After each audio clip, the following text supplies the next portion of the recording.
of which will be felt for decades to come. Les conséquences de la pandémie se feront sentir pendant des décennies. L'Organisation mondiale de la santé a réuni son comité d'urgence et clairement, on indique que sa durée va être très longue. Le nombre de nouveaux cas est reparti à la hausse dans bien des endroits à travers le monde. Au Royaume-Uni, le déconfinement est sur pause. Des experts en santé publique croient qu'il faudra peut-être choisir entre les pubs ou les écoles. Traduction, si on veut que les écoliers retournent en classe, il faudra peut-être se résoudre à fermer les pubs pour éviter la propagation. Malgré tout, en Allemagne, plusieurs milliers de personnes se sont rassemblées près de la porte de Brandebourg pour dénoncer les restrictions, notamment le port du masque. Parmi eux, des membres du mouvement anti-vaccin, de l'extrême droite et des groupes néo-nazis.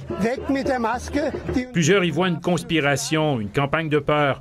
L'organisateur d'événements a été arrêté pour non-respect des règles de distanciation, notamment. Aux États-Unis, 4e journée de suite avec plus de 1200 morts.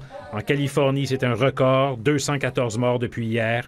De San Francisco à la frontière mexicaine, en passant par Los Angeles, la situation est dans le rouge.